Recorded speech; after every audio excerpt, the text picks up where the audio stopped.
setelah Wang Lin menanyakan hal lain pada Yun Kueji mengenai gerangan maksud lain dari kedatangannya ke tokonya, Yun Kueji yang mendengarnya pun bilang bahwa maksud niat lain dari kedatangannya ke tokonya ini berniat untuk memberitahukan padanya mengenai dirinya yang akan pergi mengembara meninggalkan wilayah ibu kota. Tapi sebelum kepergiannya itu, ia pun meminta Wang Lin untuk membuatkannya sebuah ukiran patung kayu berbentuk dirinya dalam wujud yang sangat sempurna. Dengan patung itu nantinya akan digunakannya untuk diberikannya pada seorang pelayan cantik langganannya dari Pavilion Pink, bertujuan agar si pelayan itu mengingat akan ketampanan sosok tuirnya. Saat ini pun membuat Wang Lin hanya bisa mengikuti kemauan dari si tuir itu. Dengan segera ia pun mengambil sepotong kayu di mejanya dan menggunakan pahatnya untuk mulai mengukir, membentuk sosok tubuh tuir Yun Kueji, tapi kepalanya berbentuk monyet yang kali ini tak sedikit pun mengenakan selai pakaian. Sehingga Mbak Yun Kueji pun yang melihatnya segera melontarkan teriakan kerasnya pada Wang Lin, mengutuk tindakan gak ngotaknya itu memfantasikan ukiran patung dirinya layaknya seperti seekor monyet.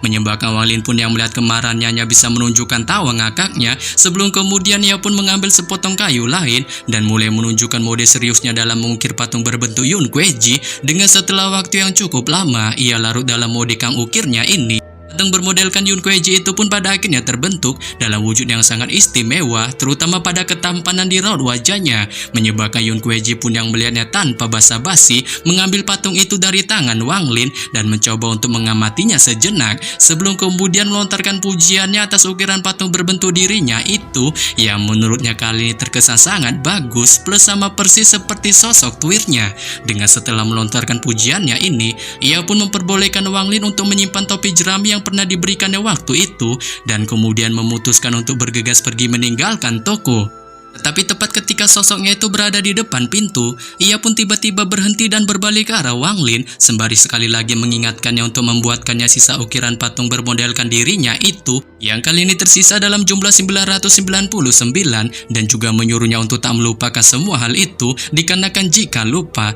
ia pun berjanji sampai akhir hayatnya akan terus menemukan TKP keberadaannya, yang bahkan walaupun sekalipun ia berada di planet Pluto. Sebelum pada akhirnya, setelah mengingatkan hal ini pada Wang Lin, ia pun memutuskan untuk bergegas pergi meninggalkannya. Pasca kepergian Yun Kueji, Wang Lin pun hanya bisa tersenyum melihat semua ukiran patung kayunya yang berjajar rapi di rak lemari, sembari sejenak memikirkan mengenai hal berkaitan tentang pintu surgawi yang diberitahukan Yun Kueji sebelumnya. Dengan setelah sejenak memikirkan hal ini, ia pun memilih untuk tak berambisi sekali dalam masalah hal berkaitan mengenai pintu surgawi itu, dikarenakan ia tahu dengan kemampuan yang kali ini dimilikinya, itu pun kemungkinan besar sangat sulit untuk dijangkaunya. Adapun pertempuran antara aliansi 4 sekte dan negara Suyu, Wang Lin pun memutuskan untuk tak ikut campur dikarenakan ia merasa hal itu kemungkinan besar akan menimbulkan dampak masalah baginya. Oleh karena itu, hal inilah yang membuat kehidupan Wang Lin kembali menjadi tenang seperti biasanya, diikuti dengan guyuran salju yang tanpa henti terus menghujani wilayah ibu kota, terutama di TKP aliansi 4 sekte yang kali ini mulai melambat setelah sebulan penuh, disertai kemunculan kilatan cahaya dari harta sihir di langit, seolah-olah ada banyak para praktisi melakukan sesuatu hal di sana. Saat ini pun buat Wang Lin yang melihatnya mencoba mengamatinya sejenak dan spontan menunjukkan rasa herannya, dikarenakan ia dapat memperhatikan para praktisi itu kali ini sedang menyiapkan sebuah formasi di langit bertujuan untuk menghentikan salju agar tak terus-menerus jatuh mengguyur wilayah ibu kota. Selain itu, tak hanya menyiapkan formasi itu di langit, sejumlah besar praktisi dari semua sekte dan seluruh warga manusia panah di wilayah ibu kota pun juga ikutan bahu-membahu dalam membersihkan salju di tanah agar tak menggunung di TKP jalan. Dengan salah satu di antaranya adalah Daniu, yang bahkan orang tua yang sudah beranjak tuwir bau tanah lagi juga dipaksa ikutan dalam misi pembersihan salju ini, terkecuali oleh Wang Lin yang mendapatkan penghormatan dari sang raja wilayah ibu kota untuk dikhususkan tak mengikuti tindakan pembersihan salju ini, sehingga membuatnya pun kali ini dalam situasi aman damai tanpa sedikit pun ada yang berani mengganggunya. Singkat cerita, waktu pun terus-menerus berlalu dan mode kompi pembersihan salju di wilayah ibu kota telah berlangsung selama beberapa bulan, dan ia pun kali ini sudah dikirim di wilayah selatan ibu kota. Tetapi sebelum ia pergi ke sana, Wang Lin pun telah memberinya sebuah ukiran kayu yang sangat istimewa. Dengan ukiran kayu itu memiliki efek menyebarkan kehangatan untuk mencegah tubuhnya agar tak membeku, dan juga memiliki kemampuan untuk melacak akan keberadaannya, sehingga hal itu pun memungkinkan sangat berguna bagi Wang Lin agar dapat menemukan TKP keberadaannya jika sewaktu-waktu ia berada dalam bahaya. Esokan paginya ketika sang surya pagi menyinari langit, Walin pun berjalan keluar dari tokonya mencoba untuk sejenak memandangi hamparan jalan di TKP depan tokonya. Dengan kali ini ia menemukan jalanan sudah bebas dari gundukan salju, tetapi demikian masih ada juga guyuran salju yang turun dari langit. Namun ketika Walin masih melakukan mode pengamatan di luar tokonya ini, batu giok yang waktu itu diberikan Zhao Wutai padanya pun tiba-tiba bereaksi, memunculkan sebuah pesan untuk dibacanya, yang ternyata itu bukanlah undangan dari aliansi 4 sekte, melainkan itu adalah sebuah berita julid mengenai informasi tentang apa yang kali ini sedang dilakukan aliansi 4 sekte dalam menghadapi pertempuran menghadapi negara Suyu, dan juga beberapa informasi julid yang sangat menggemparkan.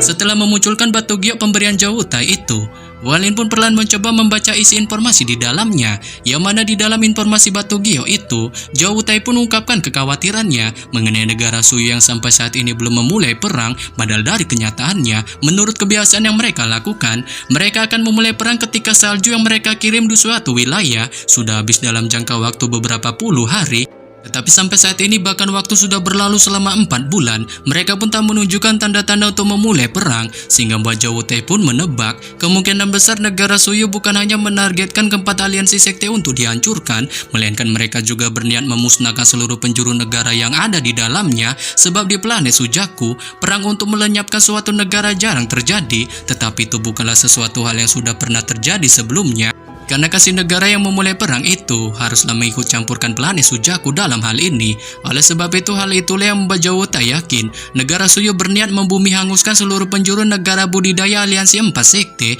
dengan mencoba bersekutu bersama planet Sujaku untuk mendekingi mereka dalam misi pemusnahan ini. Sehingga buat Walin pun yang membaca info ini spontan merenung sejenak di balik rasa heran yang kali ini ditunjukkan di raut wajahnya, dan tak menyangka negara Suyu akan bertindak barbar seperti itu dengan bukan hanya menghancurkan aliansi 4 sekte, melainkan juga memusnahkan seluruh penjuru negara tempat awal pertama kali ia tinggal dan menjadi manusia panas seutuhnya, yang kemungkinan saja jika hal itu sampai terjadi, itu juga dapat dipastikan akan mengancam keberlangsungan hidupnya menjadi seorang manusia panah. Namun di balik rasa heran yang masih ditunjukkannya ini, Walin pun terus membaca informasi dari batu giok itu dan menemukan informasi terakhir yang diberikan Zhao Wutai di dalamnya, yang mana informasi julid terakhir itu pun memberitahukan bahwa untuk memeriksa negara Suyu benar-benar akan memulai perang yang menghancurkan seluruh penjuru negara budidaya aliansi 4 sekte. Aliansi 4 sekte pun telah mencoba mengirimkan para anggotanya untuk menggali dan mengumpulkan informasi mengenai hal itu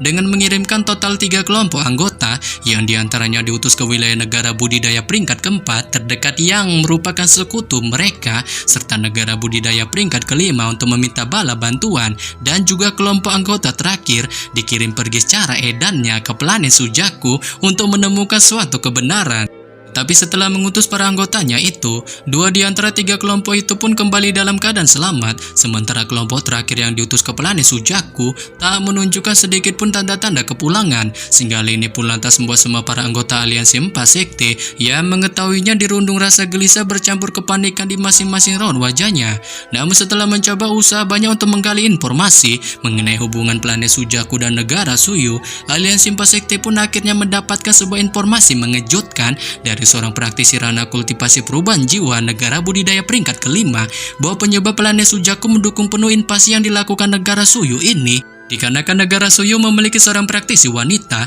yang mempunyai bakat terkesan OP dan sangat menakjubkan, sehingga hal inilah menjadi alasan utama mengapa mereka mendukung penuh tindakan barbar yang akan dilakukan negara Suyu itu. Membaca semua informasi yang ada di dalam batu giok, Walin pun tak kuasa sontak terkejut terheran-heran dengan tak pernah menyangka bahwa dalam pertempuran sederhana memperebutkan kuali hujan itu, nyatanya ada sesuatu hal lain yang terkesan barbar tersembunyi di dalamnya. Terlebih lagi ia tampak sedikit merasakan kesedihan ketika melihat kesunyian di toko-toko di wilayah ibu kota yang masing-masing telah ditinggal si pemiliknya disebabkan oleh rumor pertempuran besar melawan negara Suyu yang terus berembus kencang layaknya seperti berita viral. Tetapi bagaimanapun, Walin pun tak memiliki metode untuk mencegahnya atau bahkan menghentikannya, dan ia tak ingin terlibat sedikit pun di dalamnya. Jadi yang kali ini bisa dilakukannya hanyalah mencari aman atas hal ini dan tetap fokus dalam menjalani kehidupan manusia panahnya. Oleh sebab itu setelah memikirkan hal ini, memandangi jalan dan mengenakan jubah tebalnya, ia pun akhirnya memutuskan untuk pergi ke suatu tempat dalam menggunakan mode terbangnya dengan setelah beberapa saat melakukan mode penerbangannya ini. Ia pun akhirnya tiba di bagian timur di wilayah Aliansi 4 Sekte, lebih tepatnya di sebuah TKP wilayah hutan lebat yang kali ini tertutupi oleh hamparan salju, sebelum kemudian Wang Lin pun perlahan terbang di atasnya, membentuk segel di kedua tangannya, dengan ketika segel itu berhasil terbentuk, itu pun menciptakan sebuah pusaran angin aneh yang mengempaskan semua salju di sekitarnya dan menampakkan banyak ranting pohon besar yang sering digunakan Wang Lin dalam bahan pembuatan ukiran patung kayunya itu. Oleh sebab itu setelah mengumpulkan semua ranting pohon besar ini, Wang Lin pun pada akhirnya memutuskan untuk kembali ke tokonya. Sesampainya di sana, Wang Lin pun kemudian duduk di kursinya, mengambil sepotong kayu yang masih diselimuti salju untuk mulai perlahan mengukirnya menggunakan pat kayu di tangannya. Dengan model patung yang diukirnya ini adalah bermotifkan semua orang yang pernah ditemuinya, dari yang awal pernah dimokatkannya dan juga ditemuinya sewaktu ia pertama kali mulai berkultivasi, sampai bahkan orang-orang yang baru-baru ini pernah ditemuinya selama ia menjadi seorang manusia panah. Saat setelah cukup lama melakukan mode kang ukir patung-patung semua orang yang pernah ditemuinya itu, ukiran patung-patung kayu itu pun akhirnya jadi juga, membuat Wang Lin pun yang melihatnya dengan tenang sejenak mencoba untuk mengamatinya, sebelum kemudian ia pun perlahan melambaikan tangannya, dan tiba-tiba semua ukiran patung kayu itu pun mulai bergetar hebat untuk mulai yang berkumpul di tangannya, diikuti dengan kemunculan mengejutkan sebuah pusaran hitam di tangannya, yang tanpa basa-basi langsung menelan satu persatu semua ukiran patung kayu itu, dan pada saat yang sama, 3 bola cahaya merah di dalam tas penyimpanannya pun juga masuk ke dalam pusaran hitam. Saat ketika semuanya sudah masuk ke dalamnya, pusaran hitam itu pun secara cepat berubah bentuk di bawah kendali Wang Lin, dengan pada akhirnya itu pun berubah bentuk menjadi sebuah cap hitam yang segera muncul di hadapan Wang Lin, sebelum kemudian itu pun langsung ditekannya menggunakan tangannya dan perlahan-lahan masuk ke dalam tubuhnya. Saat setelah melakukan semua hal ini, Wang Lin pun memilih untuk merenung sejenak sembari memandangi seluruh penjuru tokonya di balik kesedihan yang terpancar di raut wajahnya,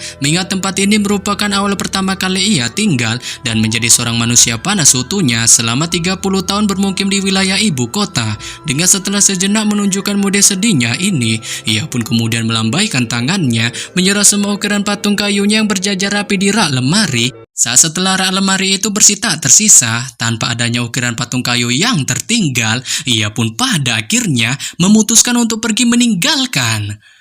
tokonya.